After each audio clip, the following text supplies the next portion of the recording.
네, 오늘 함께 하실 말씀은 사사기 15장 1절에서 20절 함께 하겠습니다. 제목은 라마 레히 엔학 고레로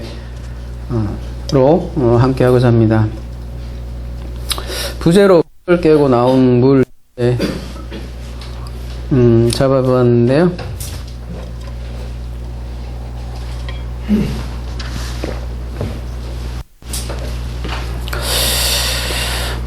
음, 15장 전체를 우리가 봐야 되는데요. 1절 볼까요? 얼마 후 밀 거둘 때에 삼손이 염소 새끼를 가지고 그의 아내로 찾아가서 이르되 내가 방에 들어가 내 아내를 보고자 하노라 하니 장인이 들어오지 못하게 하고. 지난 시간에 우리가 수수께끼에 대해서 함께 살펴보았죠.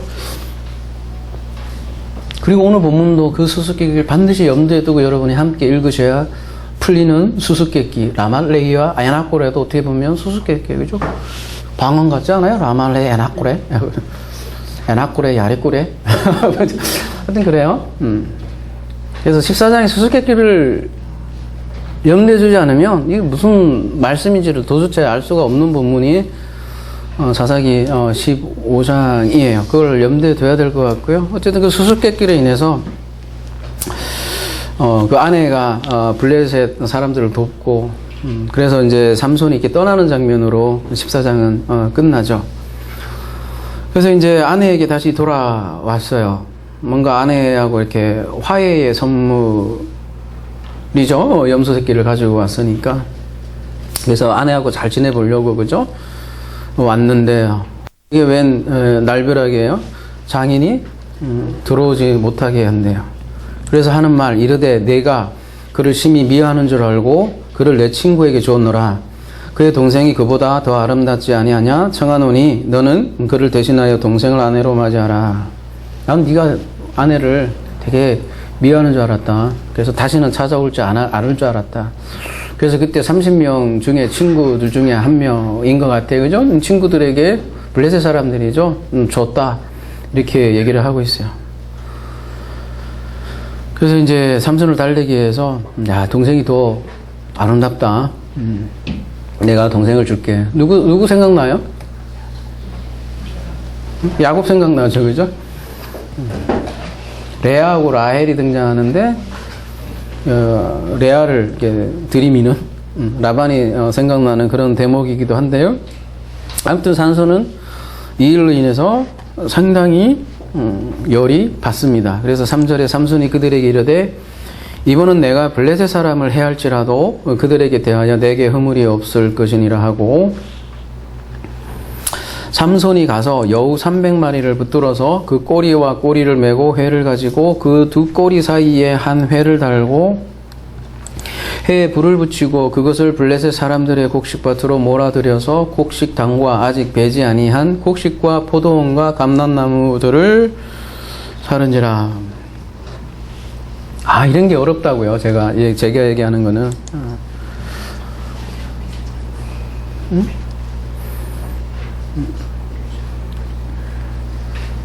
여우 300마리가 등장을 하고, 그죠?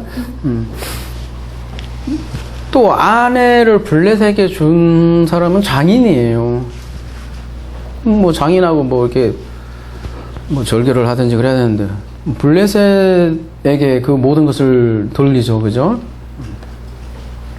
그래서 그 블레셋을 뭔가 응징하기 위해서 여우 300마리를 이렇게 잡고 그 여우 300마리를 둘씩 이렇게 짝을 져서 거기다가 이렇게 횃불을 이렇게 달아요.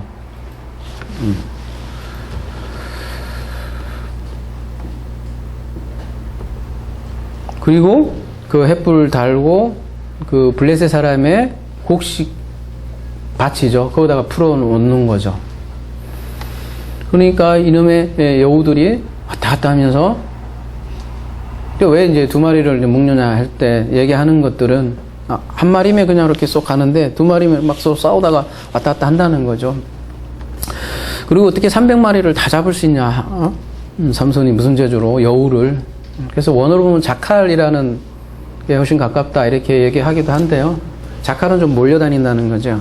여우는 이게 다 따로따로 떠있고. 근데 제가 볼 때 여우나 자칼이나 힘들긴 마찬가지 같아요. 300마리를, 그죠? 잡는 게 보통 일은 아닌데. 이런 얘기들. 언뜻 보면 굉장히 어렵다고요, 여러분. 그죠? 그래서 6절, 블레셋 사람들이 이르되 누가 이 일을 행하느냐 하니 사람들이 대답하되 딘나 사람의 사이 삼손이니 장인이 삼손의 아내를 빼앗아 그의 친구에게 준 까닭이라 할 때라 블레셋 사람들이 올라가서 그 여인과 그의 아버지를 불사르니라. 삼손이 그들에게 이르되 너희가 이같이 행하였은즉 내가 너희에게 연수를 갖고야 말리라 하고 블레셋 사람의 정강이와 넓적다리를 크게 쳐서 죽이고 내려가서 에단바위 틈에 머물렀더라. 6절에 이제 보니까 누가 이 짓을 했지. 범인을 찾다 보니까 삼손이라는 삼손이 이제 범인으로 지목을 된 거죠. 그래가지고 그 삼손의 그 장인이죠. 장인의 집에 가서 그 집 아버지하고 여인을 불사르는 장면이 나오는 거죠. 그러니까 앞에 삼손도 불 지르고 블레셋 사람들도 불 지르고 난리 났어요. 그죠? 그러니까 삼손이 또 7절에 이제 블레셋에서 또 원수를 갖고야 말리라 이렇게 내기 나오고 블레셋 사람의 정강의 넓적다리를 크게 쳐서 죽이고 아무튼 어떤 블레셋 사람 몇 명이 죽인지는 여기는 안 나오지만 죽이고 내려가서 에단바위 틈에 머문다 이런 내용으로 이게 대략적인 이제 이야기죠. 그러니까 이 삼손 개인의 이야기를 보면 뭐 그 내용이잖아요. 삼손이 블레셋 사람에게 보복하는 이야기 끝. 이렇게 덮을 수도 있잖아요. 그죠? 어때요? 삼손이 성질이 잘 맞아서 열받아서 팍 홧김에 불질러고 그죠? 사람 죽인 거 아닙니까? 그죠? 끝. 뜻은 아닐 거 아니에요. 그죠? 일단 보복 이야기는 분명히 아닐 거라면 우리에게 뭔가 주는 메시지가 있다면 그게 뭐냐 이거죠. 근데 먼저 질문해야 할 게 첫 번째로 삼손의 아내를 블레셋에게 준 사람이 장인인데 왜 삼손은 장인이 아닌 블레셋을 원수라고 이렇게 표현을 했을까? 왜 장인이 아닌 블레셋에게 향해 있냐 이거죠.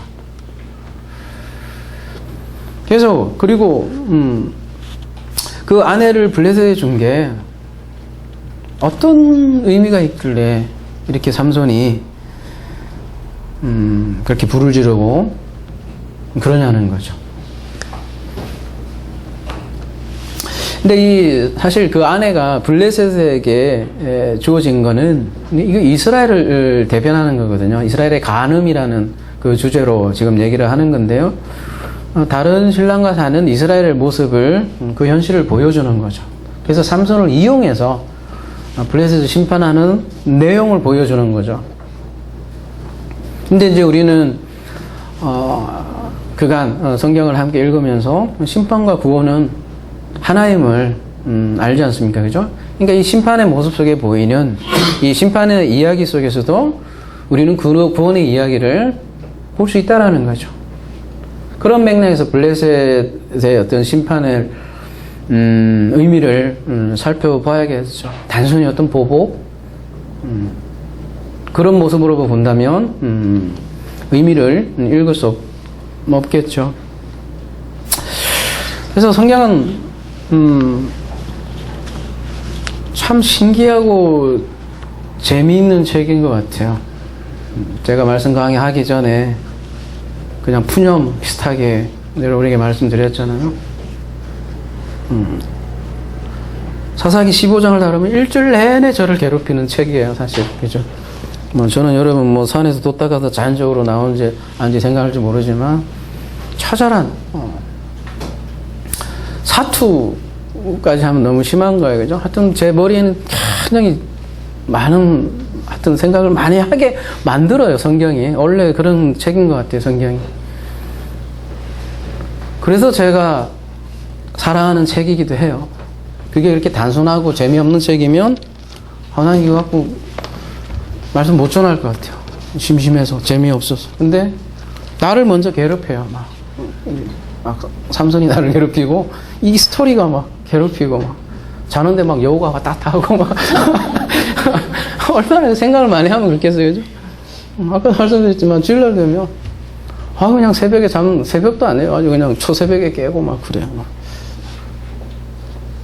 나를 괴롭히지만 그만큼 어떻게 보면 또 오래 남게 하는 뭔가, 기억을 남게 하는 뭔가 있는 것 같아요, 성경에는. 이야기 되게 재미있잖아요. 뭔가 탁 또 임팩트 있게 주는 그런 책인 것 같거든요. 여우 300마리다. 이런 것만 봐도, 그죠? 굉장히 재밌는 책이고, 신기한 책이고, 어떻게 보면 지난주 우리가 다뤘던 수수께끼 하기도 하고, 그죠? 그래서 늘 질문을 만들게 하는 게 성경책인 것 같아요. 또 오늘 본문도 또 질문하게 하잖아요. 왜 하필 300마리의 여우일까?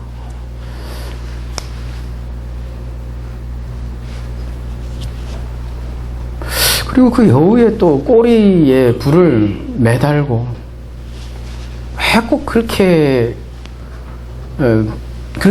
원수를 갚아야 했을까? 이게 질문을 하게 만들잖아요, 그죠? 그런 이제 먼저 질문을 하게 되면 그게 이제 죄송합니다. 질문을 하게 되면 그게 이제 출발점이 되는 거잖아요, 그죠?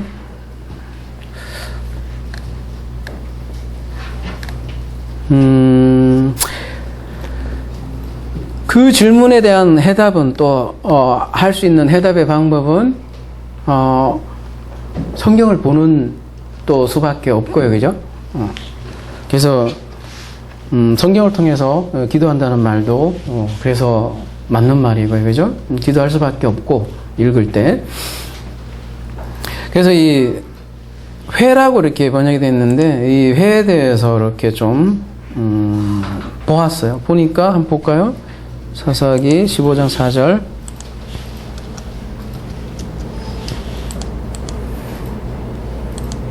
라피드네요, 그죠? 라피드. 무슨 의료용품 브랜드 같기도 하고 라피드 들어본 것 같네요, 그죠? 횃불이라는 뜻인데요. 성경에 별로 많이 안 쓰였네요. 구약에서 14번밖에 쓰이지 않았어요. 근데 창세기 15장 17절에 이게 처음으로 쓰였네요. 이게 무슨 내용이죠?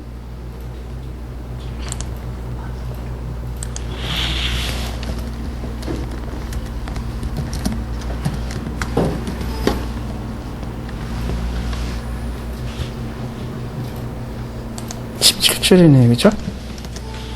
해가 져서 어두울 때에 연기 나는 화로가 보이며 타는 횃불이 쪽엔 고기 사이로 지나가더라. 이게 횃불, 이게 아브라함 언약이죠. 횃불 언약이라고 하는 곳에 등장하는 그 라피드네요.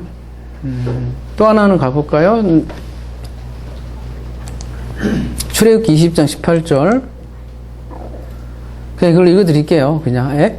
뭇백성이 우레와 번개와 나팔 소리와 산의 연기를 본지라. 그들이 볼 때에 떨매 멀리 서서, 이때 번개라고 번역이 되어 있지만 라피드라는 단어를 쓰고 있네요. 그리고 뭐 사사기에 오늘 나오는 본문 쭉 이게 있고요, 그죠? 뭐 욥기에 좀 나오고, 이사야 62장 1절 가볼게요.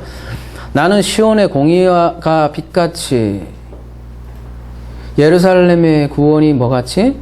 햇불같이 나타나도록 시온을 위하여 잠잠하지 아니하며, 이게 동그라미인지 네모인지도 안 보인, 잠잠하지 아니하며 예루살렘을 위하여 쉬지 아니할 것인지 이렇게 나오네요. 그러니까 햇불 보면 대부분 보면 이게 하나님의 임재라고 해야 되나요, 그죠? 하나님이 뭔가 임재를 상징하는 걸로 등장을 하는데, 독특하게 아까 욥기 있죠? 욥기 같은 경우는 이건 좀 글씨 크게 가볼게요.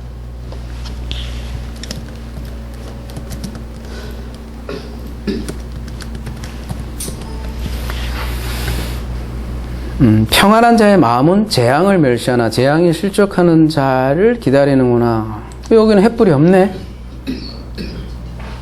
그죠? 뭐가 여기서 횃불일까요?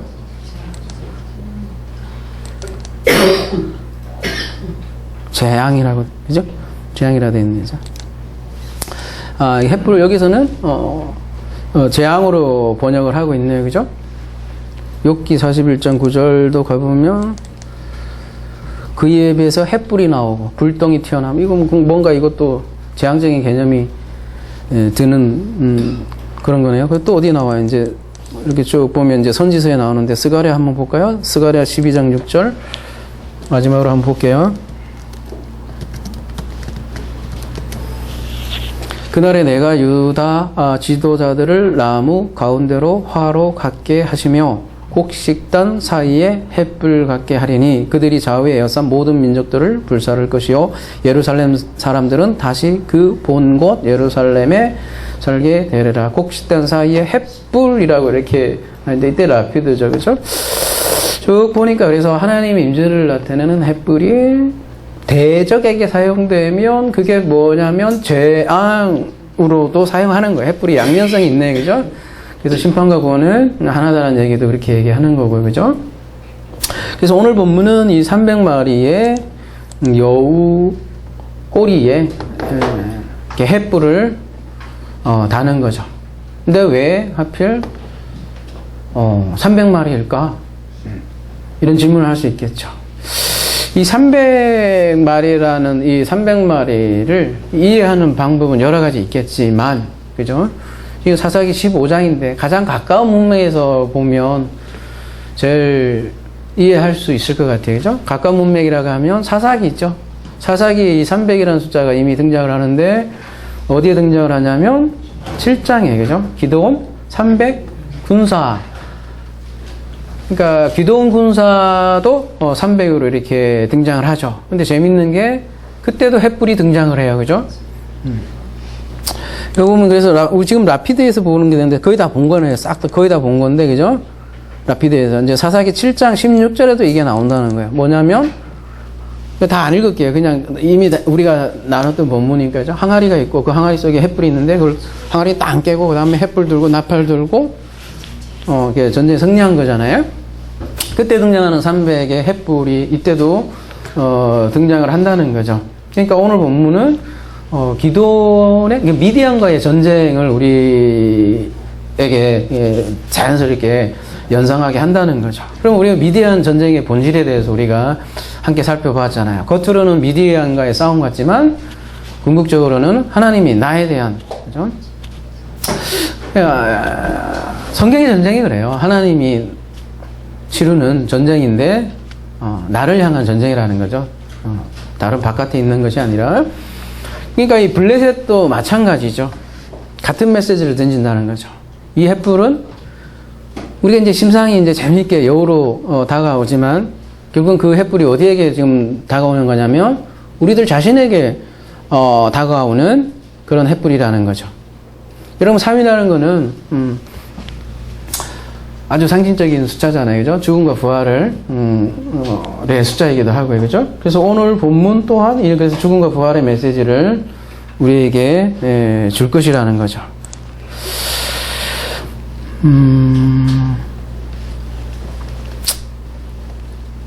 우리 지난 시간에 수수께끼에 대해서 다룬 바 있잖아요. 그 수수께끼는 강한 자에게서 강한 것이 나오고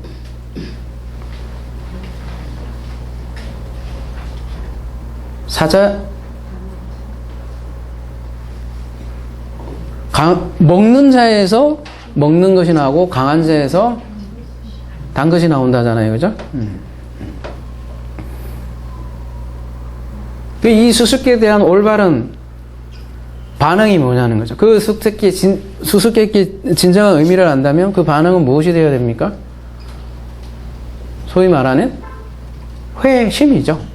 하나님께 돌아와야 되는 거죠.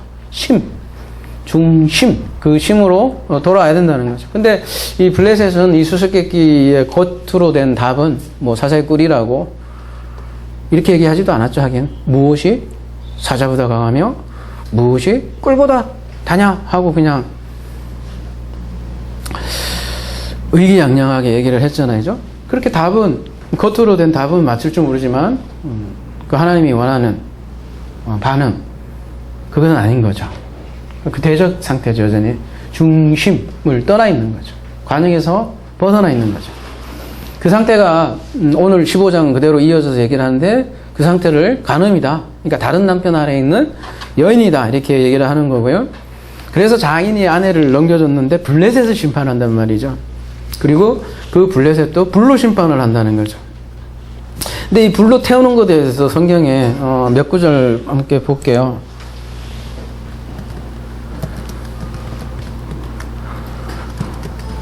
석 달쯤 후에 어떤 사람이 유다에게 일러 말하되 내 며느리 다말이 행음하였고 그 행음으로 말미암아 임신하였느니라. 유다가 이르되 그를 끌어내어 불사르라.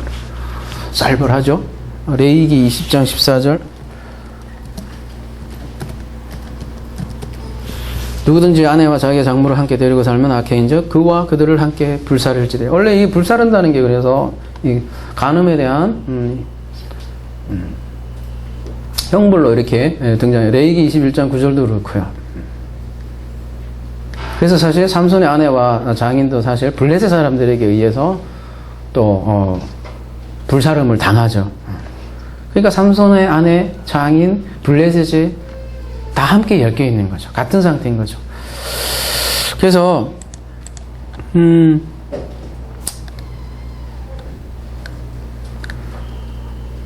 1절에 보면요. 얼마 후 밀 거둘 때 삼손이 염소 새끼를 가지고 왔다 이렇게 얘기를 하죠.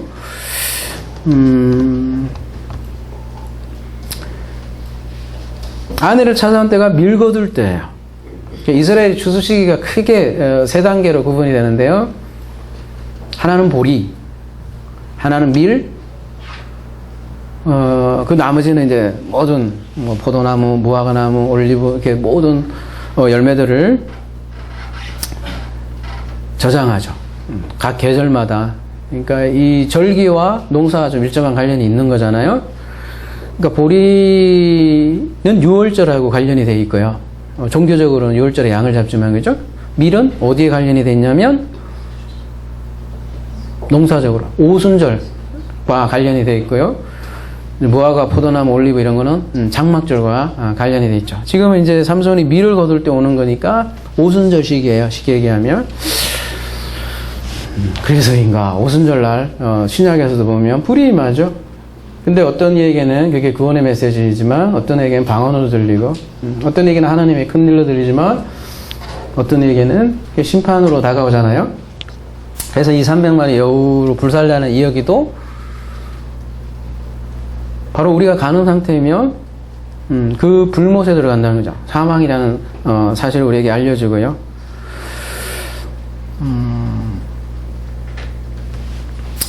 성경의 수수께끼 비밀이 그리스도와 교회에 가는 것이다 이렇게 얘기를 하잖아요. 근데 그 수수께끼를 알지 못하면 비밀이 된다면 뭐 다른 말로 하면 그죠? 불이 되는 거죠. 심판이 되는 거예요. 그래서 블레셋은 이 수수께끼를 보고도 말하자면 하나님 그대로 대적 상태에 있었죠. 우리도 그렇죠, 뭐. 일반적인 사람들. 이 불을 보고도 그냥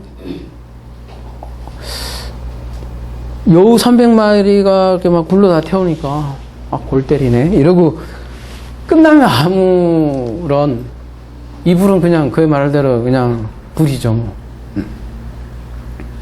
근데 우리의 진정한 메시지를 읽으면 하나님께 돌아올 수밖에 없다는 거죠. 더 이상 대적 상태에 있을 수 없다라는 거죠. 블레셋은 보지 못했죠. 그래서 9절에 이에 블레셋 사람이 올라와 유다의 진을 치고 레이에 가득한지라 유다 사람들이 이르되 너희가 어찌하여 올라와서 우리를 치느냐. 그들이 대답하되 우리가 올라온 것은 삼손을 결박하여 그가 우리에게 행한 대로 그에게 행하려 함이로다 하는지라. 이건 쭉 읽어드릴게요. 유다 사람 3,000명이 에담바이 틈에 내려가서 삼손에게 이르되 너는 블레셋 사람이 우리를 다스릴 줄 알지 못하느냐. 내가 어찌하여 우리에게 이같이 행하였느냐 하니 삼손이 그들에게 이르되 그들이 내게 행한 대로 나도 그들에게 행하였노라 하니라. 그뒤 삼손에게 이르되 우리가 너를 결박하여 블레셋 사람의 손에 넘겨주려 내려왔노라 하니 삼손이 그들에게 이르되 너희가 나를 치지 아니하겠다고 내게 맹세하라 하매 그들이 삼손에게 말하여 아니라 우리가 다만 너를 단단히 결박하여 그들의 손에 넘겨줄 뿐이요 우리가 결단코 너를 죽이지 아니하니라 하고 새 밧줄로 둘로 결박을 하고 바위 틈에 그를 끊어내리라. 블레셋이 유다의 레이라는 곳으로 올라오죠. 진치고 있고 삼손을 잡기 위해서죠, 그죠? 그렇게 블레셋이 올라와 있는데 블레셋보다 유다 사람들이 더 난리야. 뒤에 보면 블레셋은 1000명 정도로 보이는데 유다는 3000명이에요. 그러니까 블레셋도 그렇지만 유대 사람들도 마찬가지로 블레셋을 싸우기보다는 오히려 그냥 삼손을 잡아갖고 블레셋에 넘겨주면 블레셋의 어떤 화를 면할 것이다 생각을 하고 삼손을 잡으러 간 거죠, 그죠? 블레셋 군대보다 더 많아요. 3000명이에요. 여기도 또 3000명이에요, 그죠? 앞에 14장에는 30명의 블레셋 사람들이 나오죠. 그 다음에 이제 300마리의 여우가 나오는데 지금은 3000명의 유다 백성이 나오는 거죠. 다 엮여 있다라는 거죠. 그죠? 유다나 블레셋이나 같은 형국에 있는 것을 우리에게 이제 숫자로도 말해 주는 거죠.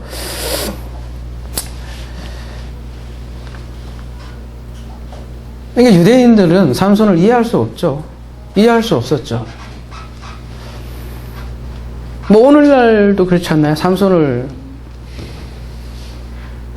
이해하지 못하면 삼손은 뭐예요? 성질 더럽고 타혈질이고 또 뒤에 여자 얘기 또 나오잖아요, 그죠? 여자를 밝히는 그런 남자, 그런 사람 이렇게밖에 이해를 할 수 없겠죠.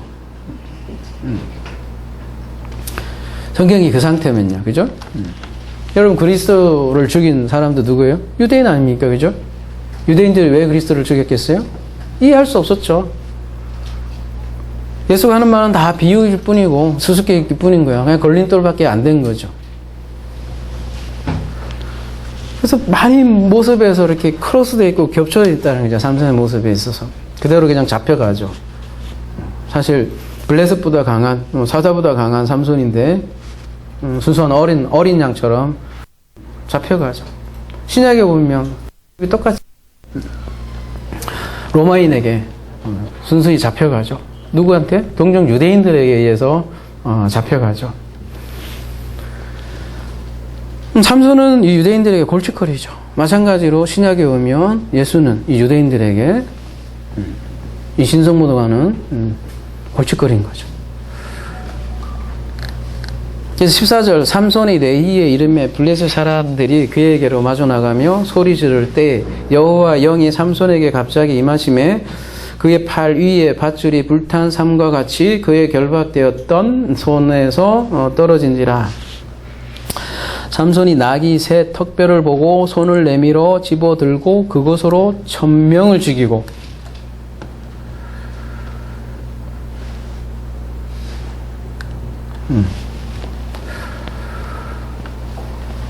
그러니까 삼손은 이제 끌고 갔죠. 레이에 블레셋 군인들이 이렇게 진쳐있는 진영에 갔더니 이 블레셋 사람들이 어때요? 삼손을 보고서는 막 소리를 질러요. 이거 왜 소리를 지르겠어요?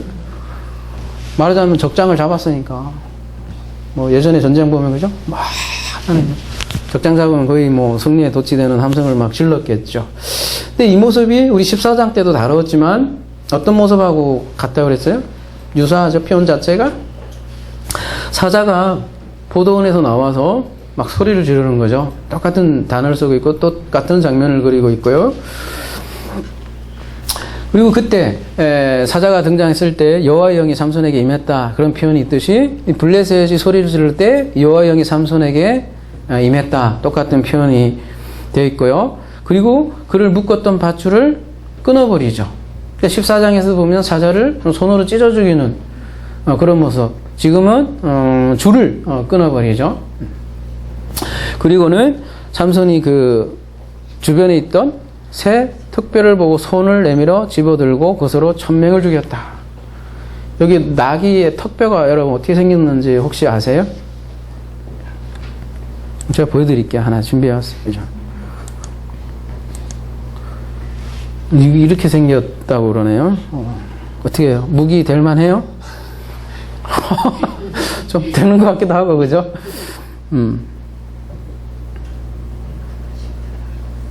네? 어떻게? 머리 터진, 하여튼 뭐 무기는 될 것 같은가요? 원어로 보면 트리아라고 되어 있어요. 그러니까 트리아라는 게 뭐 축축하고 마르지 않은. 이게 만약에 마른 뼈 같으면 이거 한번 몇 번 때리면 다 깨 부서지겠죠. 근데 원어에 보면 굉장히 축축하다. 그래서 새라는 단어를 쓰는 새떡. 그러니까 그 얘기는 죽은 지 얼마 안 된 그 나귀를 얘기를 하는 거죠. 그래서 축축하고 그래서 단단하고 부러지지 않는 특별을 얘기하겠죠. 아무리 그래도 1000명을 이걸로 죽인다는 게 저는 상상이 되지 않나요, 그죠?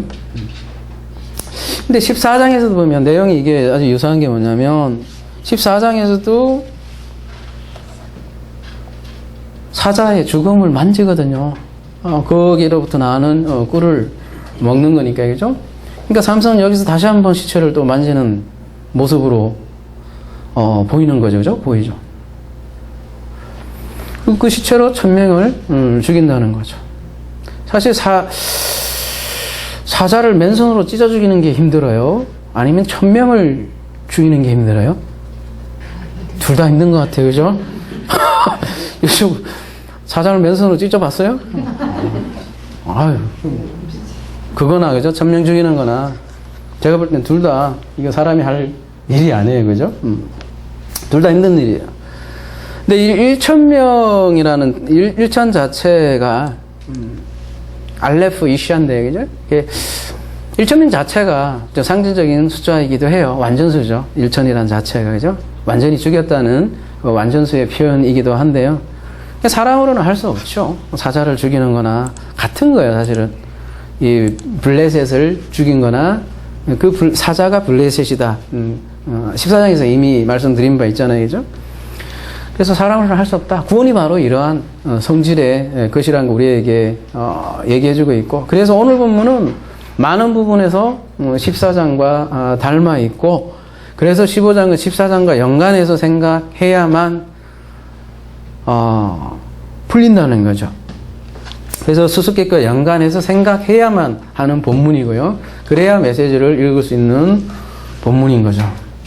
무엇이 사자보다 강하며 무엇이 꿀보다 단가? 이건 블레셋 사람들이 던진 답이라고 한 질문이잖아요. 그러면 오늘 15장으로 얘기하면 무엇이 사자보다 강합니까?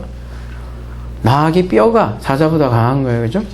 나귀 뼈가 블레셋보다 강한 거예요. 그리고 나귀 뼈에 의해서 죽게 되는 거죠. 사자가 죽는 것처럼. 그리고 그 사자로부터 뭐가 나요?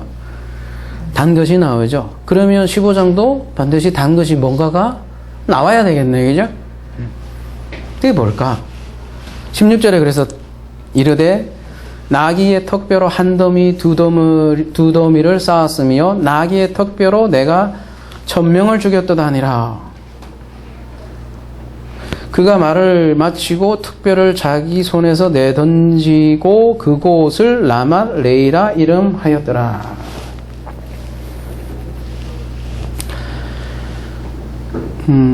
이걸 많은 사람들이 뭐 삼손이 자기가 죽인 걸 그냥 냈다 자랑한다. 아직도 정신 못 차린다. 뭐 그 정도로 이렇게 생각을 하는 것 같아요. 참 좋은 놈 나쁜 놈 고르기를 습성에 가져 있어서, 그죠?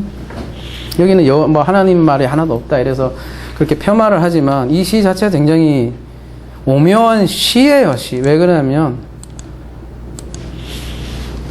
그러니까 몇 절이죠? 15장 16절 가볼게요.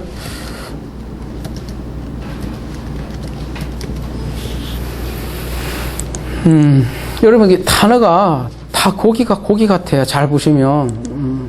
그죠? 봐봐요. 이거랑 뭐가, 하모레, 하마레, 하모로, 하마라, 모로. 이게 뭐예요?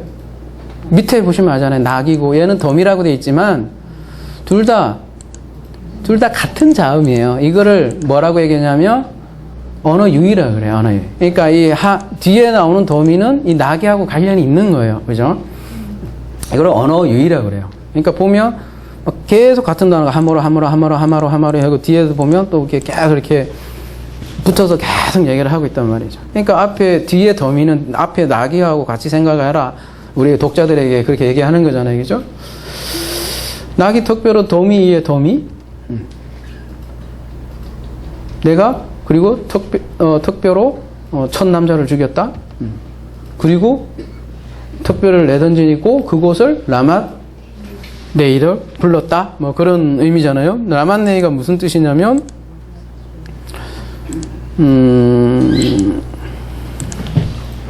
오늘 제목이니까 그죠?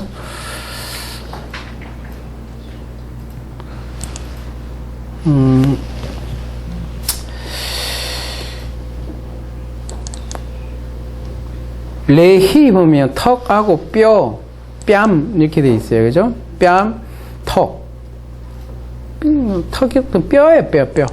뼈인데 여기 라맛이라는 거는 높은 데라고 이렇게 높은 곳 이렇게 표현이 돼 있네요. 그죠? 그러니까 쉽게 하면 뼈가 높이 쌓인 곳. 그 정도로 번역을 할 수 있겠네요. 뼈가 쌓인 곳. 높이. 그래서 의역하면 뭐 턱뼈의 언덕. 그러니까 다시 말하면 시체더미, 그죠? 시체더미, 뼈더미, 시체더미. 그러니까 뭐 1차적으로 얼마나 많은 사람들이 죽어나갔으면 이러한 이름이 있었겠는가? 시체더미, 그죠? 근데 이 의미가 심상치 않은 게 계속해서 언어 유희에서 같은 단어를 이렇게 계속 반복한 저 의미는 뭘까? 우리가 이렇게 생각을 해보면 많은 것을 시사하는 그런 시라는 거죠. 이 도미가 보면 몇 번 안 나와요, 여러분. 한 더미, 두 더미 할 때 이게 몇 번이 아니라 이 4-4개밖에 사실 안 나오네, 그죠? 성경에서 안 쓰는 단어예요. 거의 도미라고 돼 있는 4-4개밖에 나온다는 거죠. 근데 나기는 좀 많이 나와요, 그죠? 나기는 어떻게 적용이 돼요? 성경에 보면 여러분 잘 알다시피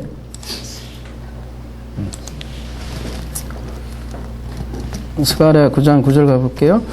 시온에 따라 크게 기뻐할지어다. 예루살렘에 따라 즐거이 부를지어다. 보라, 내 왕이 내게 임하시나니 그는 공의로우시며 구원을 베푸시며 겸손하여 나귀를 타시나니 나귀의 장한 곳 곧 나귀 새끼니라. 그리고 이게 마태복음 21장 5절에서는 이것의 성취로 그리스도가 나귀를 탔습니다. 이렇게 얘기하죠. 그죠? 그래서 시온에 따라 이르기를 내 왕이 내게 임하나니 그는 겸손하여 나귀 곧 몽에 매는 진성의 새끼를 탔도다 하였더라. 제자들이 가서 예수께 명하신 대로 하여 나귀와 나귀 새끼를 끌고 와서 자기의 겉옷을 그 위에 앉으며 예수께서 그 위에 타자. 나귀 타고 오신 예수로 이렇게 스가랴를 그렇게 이거 성취다 이렇게 얘기를 하죠. 그죠? 다시 그래서 이 덤이라는 말이 거의 안 나온다고 그랬어요. 근데 이 덤이라는 게요, 2560에서 유래했다고 하는데요. 가볼까요? 하마르, 뭐예요? 뭐 부풀다, 빨갛게 달아오다, 붓다, 뭐 나무 진을 칠하다, 뭐 이런 뜻이네요. 그죠? 그리고 이 자음이 같은 그 패밀리라고 그래야 가보면 바로 옆에 보면 해마르, 그죠? 뭐라고 떠 있냐면 진흙 역청이라는 뜻을 가지고 있네요. 2564번. 해마르는요. 이게 뭐 발음이 비슷비슷해서 그죠? 그 다음에 그 앞에 가보면 진흙은 호메르예요. 뭐 여러분 뭐 해마르인지 호메르인지 다 애울 필요는 없지만 아무튼 하여튼 이 호메르는 무슨 뜻이냐면 이거는 또 흙이라는 뜻이에요. 이 나귀가 하모르, 아이고 헷갈리네.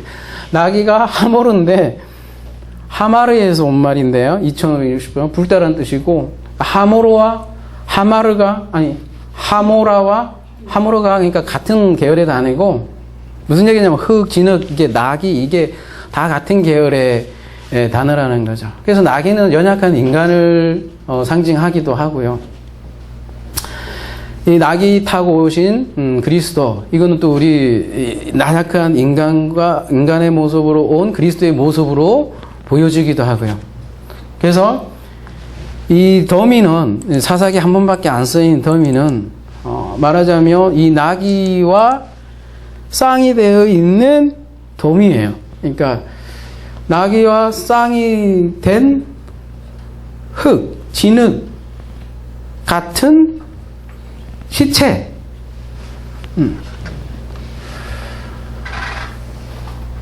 나귀와 연합된 하모라. 이렇게 더 이야기하면 원어적이겠네요. 하모로와 연합된 하모라. 이렇게 해야 좀 이해가 될까요? 그죠? 우리나라 말로 하니까 나귀와 연합된 흙 이러니까 좀 안 와닿을 수도 있지만, 그죠? 다 무슨 얘기니까 말하자면 말이 길었지만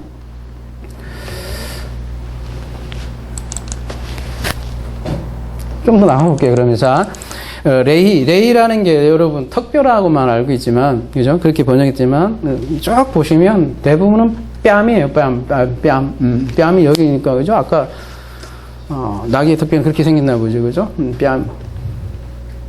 근데 산상수훈에 보면 이런 말씀이 있죠. 이게 산상수훈 때 또 하겠지만, 그죠? 이런 기억을 되살리자면, 악한 자를 대적하지 말라. 누구든지 내 오른편 뺨을 쥐거든 왼편도 돌려대며, 이런 말씀이 있잖아요. 그죠? 이때 오른뺨 맞는 장면이 그리스도의 죽음을 담고 있다. 그런 말씀을 드렸었죠. 그죠? 그건 산상수훈 참고하시고요. 그것까지 다 다시, 시간이 너무 많이 가니까, 그죠? 그래서 오늘 이 본문을 그런 언어 유의적으로 얘기하면, 나귀의 뺨으로 나귀, 그리고 나귀 쌍. 무슨 얘기냐면, 여기 도미가, 이거는 단수죠. 그 다음에 여기는 얘는 쌍수예요. 그죠? 그래서 나귀, 얘는 도미, 짝. 그러니까 이게 다 같은 나귀하고 같은 자음이라면 나귀의 뺨으로 배전치사가 있으니까 이 수단이 되잖아요. 그죠? 뺨으로 나귀, 그리고 나귀 쌍, 이런 뜻이에요. 쉬니까 시. 우리나라 말로 되니까 한 덤이 두 덤 이러니까 막 시체가 잔뜩 쌓였다 이걸로만 생각하는 것 같아요. 근데 원어적 그대로는 그냥 나귀, 그리고 나귀 쌍. 이렇게, 그렇게 얘기한 거예요, 이게. 그러니까 다르게 표현하면, 산상수훈적으로 표현하면, 뺨, 그리고 그 뺨의 짝, 오른뺨의 다른 짝, 뺨, 그 뺨. 그리고 그 이름을 그래서 라마레히, 이렇게 시체 더미로 이렇게 불렀다는 거죠. 아이고 어렵다. 라마레히가 말하자면 신약에 뭐란 얘기예요? 골고다죠. 골고다하고 정확히 같은 뜻이에요. 골고다라 하는 거 번역하면 해골의 곳이다 이렇게 하죠. 마가복음 15장 22절에, 그죠? 라마레히가 시체, 더미, 해골, 더미 똑같아요. 그래서 사자에서 단 것이 나온다고 그랬죠. 어떻게 나오는 거예요? 사자가 죽어서 나오잖아요. 그래서 이 죽는 그 뼈에 대해서 얘기하고, 그 뼈들이 어떤 뼈에 대해서 죽냐면 여기 자기 뼈로 죽는다고요. 그죠? 그러니까 사자는 블레셋을 상징한다고 그랬잖아요. 근데 나귀 뼈에서 이 사자들이, 말하자면 사자들이 죽어간 거죠. 그리고 그 뼈들이 언덕을 이룬 거죠. 그러니까 앞에서 수수께끼를 모르고 여전히 간음한 자들을 불러 심판하는 모습이었잖아요.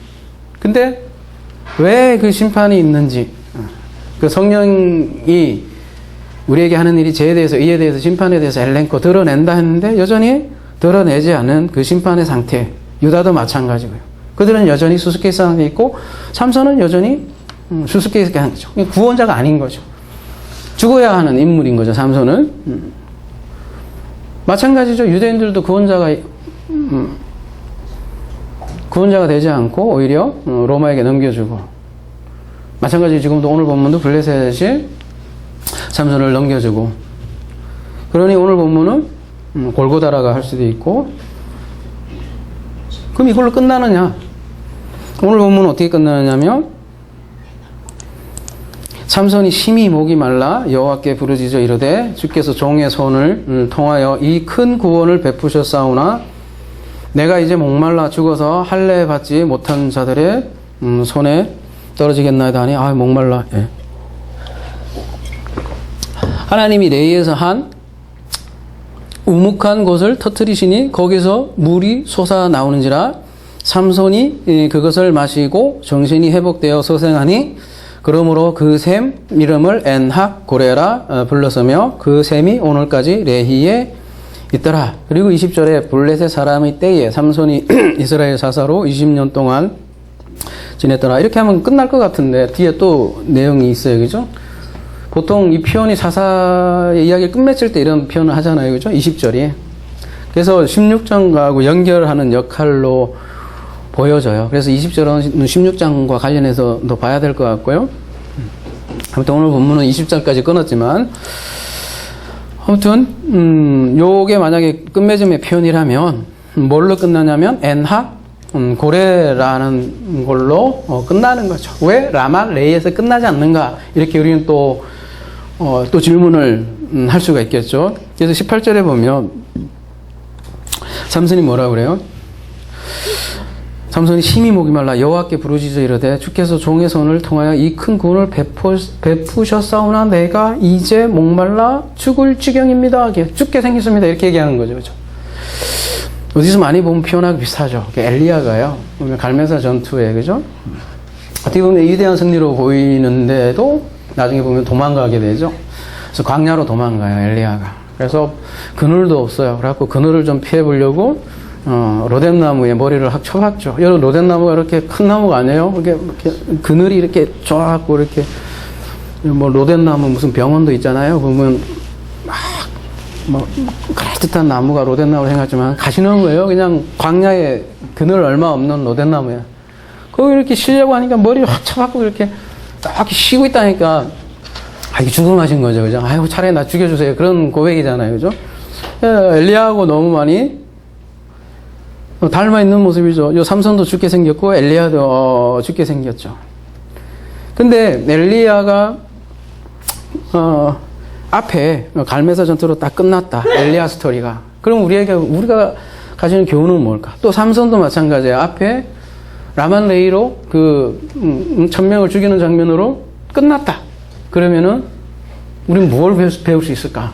이렇게 질문을 할 수 있잖아요. 이미 엘리야에 보면, 나중에 보면, 세미한 음성으로, 대해서 나오잖아요. 그죠? 위대한 그 전투의 모습이 진짜가 아니라, 그 세미한 음성 속에서 만나는 그 하나님, 진정한 하나님에 대해서 엘리야는 그런 장면으로 끝나잖아요. 마찬가지로, 삼손도, 말하자면 라말레이가 아니라, 에낙골에서 장면을 그렇게 끝난다는 그 자체를 통해서 우리가 무엇을 배울 수 있냐는 거죠. 그러니까 15장의 본문은 삼손의 위대함, 영웅담 이런 게 아니라는 거죠. 삼손은 연약한 우리를 대변하고요. 그를 사용해서 블레셋을 심판하는 내용이고요. 그래서 삼손이 이렇게 고백을 하는데요. 주께서 종의 손을 통하여 이 큰 구원을 베푸셨습니다. 주어는 당신이에요. 그죠? 원에 보면 당신으로 되어 있어요. 하나님이죠. 하나님이 나의 손에 큰 구원을 넘겨주었습니다. 이렇게 얘기한다고요. 그러니까 나에게 능력이 아닌 것을 지금 고백하는 거잖아요. 하나님이 종의 손을 통하여서 큰 구원을 넘겨주었습니다. 이렇게 얘기하잖아요. 이게 성경이 전하는 모든 것이라고요. 하나님이 주고 그리스도를 통해서 베푸는 그 은혜가 성경에서 말하는 전체라고요. 근데 이런 종이 뭔가 대단한 능력이 있어서 사용한 것이 아니라는 거죠. 그러니까 삼손이 엄청난 힘이 있어서 1000명을 죽인 것도 아니라는 거죠. 어떻게 보면 낙이 그 뼈를 통해서 1000명을 죽이는 그런 장면이죠. 그냥 주먹으로 그냥 팍 해갖고 죽였으면 그러면 그죠? 삼손의 힘이라 이렇게 얘기할 수도 있겠지만요. 그래서 앞에 보면 여호와의 영이 임하였다. 그래서 그런 표현들이 나오라는 거죠. 그러니까 삼손이 위대한 것인가? 이렇게 많은 사람이 영웅담으로 취급할 수도 있고, 아니면 거꾸로 망나니로 표현할 수 있지만, 이야기의 본질은 그게 아니라는 거죠. 하나님을 강조하는 그러한 모든 장면이죠. 그러니까 야훼의 영이 아니면 삼손이 밧줄을 한 개도 끊을 수 없었어요. 그전에는 밧줄 끊는 모습이 안 나요. 근데 여호와의 영이 임하자 밧줄을 끊는다 이렇게 표현하잖아요.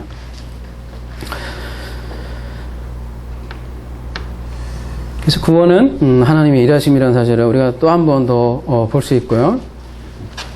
그러니까 삼손이 흰센 헤라클레스 얘기하는 것도 아니라는 거죠. 그래서 삼손이 목말라 죽어가는 모습을 그리고 있는데요. 여러분, 사람 물을 마시지 않으면 살 수 없잖아요. 그죠? 연약하죠. 그 사실로부터 구원은 하나님께로부터 온다는 사실을 거듭해서 알려주고 있고요.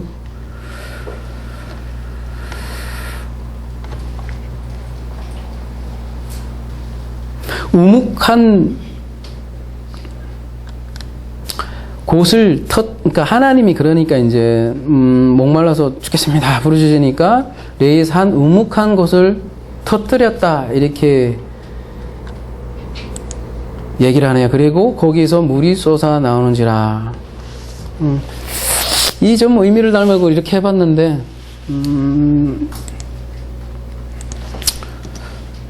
끝나갑니다. 네. 하나님이 터치신이 이렇게 번역이 되어 있는데요. 그죠? 바카라는 단어를 쓰고 있는데요. 쪼개다라는 뜻이에요. 쪼개다. 하나님이 쪼갰습니다. 뭘요? 여기 우묵한 곳 이렇게 되어 있는데 마크데시라고 되어 있는데요. 이게 절구라는 뜻이에요. 원래 절구 밑에 절구로 되어 있네요. 그죠? 절구처럼 이렇게 우묵한 곳이었겠죠. 그래서 절구를 쪼갰다. 그 얘기예요. 엄격히 얘기하면 절구란 게 뭐예요? 뭔가 두들겨서 이렇게 곱게 빻는 거잖아요. 그래서 이 카타시라는 게 카타시라는 것 자체가 절구라는 것 자체가 부수고 곱게 갈고 빻고 가루를 만든다는 거죠. 그게 이제 소재 의미이기도 하고요, 그죠? 그래서 절구를 쪼갰다. 근데 이제 절구를 닮은 어떤 우묵한 구멍일 수도 있겠죠. 근데 그게 나귀의 뼈를 닮은 모양이기도 한 거죠. 그래서 앞뒤 문맥으로 보면 그 라맛 레이하고 관련이 되어 있는 거고 그런 의미에서 뼈를 쪼갠 거죠. 그 뼈가 바로 라맛 레이고요. 그 뼈의 산이 라맛 레이잖아요. 그 뼈를 쪼개고 그 뼈를 뚫고 나온 물을 지금 얘기하는 거고 그 샘의 이름을 뭐라고 하냐면 엔하 고레라고 얘기를 하는 거죠. 무슨 뜻이냐면 부르짖는 자의 샘이라는 뜻이죠. 카라하고요. 여기 아인하고 붙어서 나온 단어니까 부르짖는 자의 샘이라는 거죠.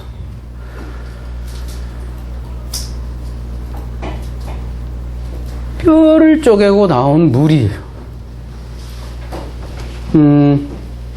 그 뼈 레히가 턱뼈가 아닌 뺨이라면 여러분 뺨 맞고 뺨을 쪼개고 나온 물. 쉽게 얘기하면. 그래서 오늘 본문은 목마르다로 끝나잖아요. 그죠?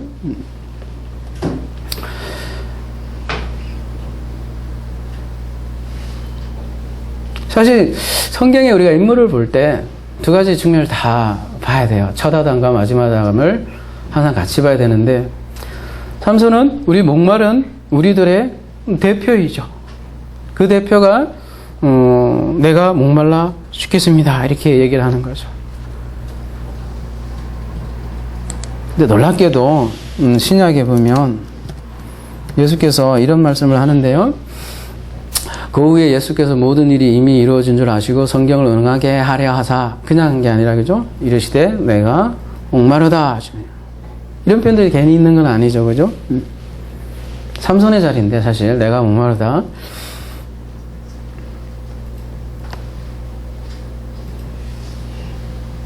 삼손은 우리를 대변하는 자라고 그러겠어요.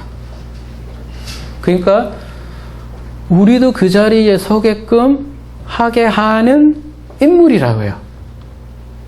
그러니까 가늠한 상태의 블레셋이 옛사람의 모습이라고 한다면 그러한 자들을 십자가로 인도하는 스토리라는 거죠. 많은 분들이 물어요, 저한테. 도대체 어떻게 죽어요? 맨날 어떻게 죽어요? 오늘 내가 얘기를 해줄게요. 어떻게 죽어요, 여러분? 여러분, 성경을 볼 때마다 이 소리를 한다는 거는 성경을 볼 때마다 그 얘기 한다는 거 아닙니까? 그렇게 우리를 인도하는 거 아니에요, 그 자리로? 여러분이 솔직히 말해서 무한반복 아니에요, 제가 지금 1000만, 100만 번도 아니고, 그죠? 사도 바울이 십자가에 내가 다른 것을 전하지 않겠다고 한 이유가 바로 그러고 돼 있지 않겠어요, 그죠? 어떻게 죽느냐고 묻지만, 우리 볼 때마다 그 자리로 인도하지 않냐고요, 하나님은. 말씀을 통해서. 그 자리로 하나님이. 구원이 하나님의 일하심이라고 우리가 그렇게 고백을 하잖아요. 마찬가지 죽음도 하나님의 일하심이죠. 어떻게 일하시냐? 오늘날 말씀을 통해서 계속해서 그 자리로 인도를 한다는 거죠. 어떻게 죽어요? 성경을 보면 죽게 되어 있다고요. 그래서 우리도 예수가 우리의 대표, 대신해서 죽는다, 죽음 이렇게 얘기하지만 우리도 그 죽음의 자리에 서게 된다는 거죠. 그래서 우리도 목마르다 그 자리에 서게 되는 거고, 그때 성경이 응했다 이렇게 얘기해요. 성경이 성취되었다 이렇게 얘기한다. 내가 그 자리에 서야지. 내가 그 자리에 서면 그것이 나에게 성경이 성취가 되는 거예요. 그래서 말씀을 좀 정리할게요. 그래서 오늘 본문 쭉 보면 초도에는 뭐가 나와요? 불이 나와요. 그죠? 그리고 말미에는 뭐가 나오냐면 물이 나와요. 그러니까 불로 시작해서 물로 끝나는 오늘 본문인데, 당연하죠. 여러분, 불 가운데 있으면 목마르지 않겠어요? 그걸 성경에서 지옥불이라고도 하고요. 그죠? 근데 불 끄는 건 뭐예요? 물이에요. 그죠? 그래서 성경에서 보면 물과 불로 구원받는다 이러잖아요. 그죠? 거꾸로 하면 불과 물로 받는 거고, 불과 물은 그래서 하나인 거예요. 하나. 지옥은 목마르죠. 그래서 부자와 나사를 비유해보면 목마른 부자의 모습으로 이렇게 그리고 있잖아요. 이게 블레셋 모습이기도 한 거죠. 불로의 심판이에요. 소돔과 고모라가 나오죠. 불의 심판이죠. 그것이 어디예요? 라마, 레히다 이렇게 얘기할 수 있는 것이죠. 근데 바로 그곳에서 물이 터진다는 거죠. 그게 뼈를 깨고 나온 물이 바로 그 라만레이에서 나오는 물이에요. 물론 지명은 각각 다르게 지명이 될지라도 의미상 보면 생수가 다른 곳에서 터지는 것이 아니에요. 바로 그 라마네이 그 자리에서 터지는 거죠. 우묵한 그 뼈를 닮은 그곳에서 물이 흘러나온다는 거죠. 성경에서 보면 그래서 바위를 깨고 물이 나오는 장면들이 많이 나오죠. 광야에. 근데 예수께서는 이러한 표적을 이렇게 설명을 하네요. 요한복음 7장 37절, 명절 끝날 곧 큰 날에 예수께서 서서 외쳐 이르시되 누구든지 목마르거든 내게로 와서 마시라. 나를 믿는 자는 성경의 이름과 같이 그 배에서 생수의 강이 흘러나오리라 하시니, 이는 그를 믿는 자들이 받을 성령을 가리켜 말씀하신 거라. 명절 끝날 언제예요? 장막절이죠. 그죠? 그리고 예수의 끝날 물이 나와요. 요한복음 19장 가볼게요. 그중 한 군인이 창으로 옆구리를 찌르니 곧 피와 물이 나오더라. 그러니까 이 물은 그리스도가 죽어서 나오는 물이죠. 이 물이 바로 뼈를 쪼개고 나온 물이에요, 여러분. 그러니까 그리스도의 죽음으로 생수의 강이 흘러 나오는 거죠. 그러니까 에나골에는 골고다 언덕에 부르짖음이라 할 수 있고, 그 골고다 언덕에서 내가 목마르다 이렇게 외친 그리스도, 그리고 그 그리스도가 또한 우리를 그런 목마른 자로 지금 이 자리에서 세운다는 거죠. 그 시가 아까 좀 뭐 하무로 이렇게 되어 있는 거죠. 나귀 뺨으로 시체 그리고 시체 짝 이렇게 얘기할 수도 있고, 나귀 뺨으로 나귀 그리고 나귀 짝, 나귀 뺨으로 뼈 그리고 뼈의 짝 이렇게 얘기할 수도 있는 거고요. 그게 시체더미고 시체더미에서 그래서 샘물이 솟는다는 거죠. 그게 생수의 강이에요, 여러분. 그래서 성경의 마지막에도 보면 생수의 강으로 마무리돼요. 그죠? 그리고 계시록 마무리했잖아요, 소모임. 계시록 22장에도 생수의 강으로 마무리가 됩니다. 그래서 오늘 삼손의 이야기는 라말레이에서 끝나지 않는다는 거죠. 그래서 말하자면 죽음으로 끝나지 않는 거죠. 에나골에서 끝나죠. 부활로 끝난다는 얘기죠. 그래서 죽음과 부활도 하나고, 그래서 오늘 본문은 불로 시작해서 물로 끝나고, 말하자면 지옥불에서 우리를 건져내서 생수의 강으로 흐르게 하시는 이가 하나님인 거죠. 지옥불은 꺼지고 그곳에서 생수의 강이 흘러나오는 거죠. 지옥불 따로 있고 생수의 강이 따로 있는 게 아니라는 거죠. 지옥이 천국이 되는 거고, 그래서 지옥과 천국도 하나라는 거죠. 시체더미에서 터지는 생수, 그게 곧 구원이다라는 거죠. 그게 에스겔에서 말하면 뼈들이 살아나는 장면으로 그리고 있잖아요. 그죠? 그 뼈들이 생수의 강에 흘러넘치는, 그래서 에스겔에 보면 성전에서 물이 흐르는 장면이 그 뒤에 47장에 그렇게 나오지 않습니까? 그죠? 이제 진짜 정리합시다. 오늘 본문 무엇이 꿀보다 단가?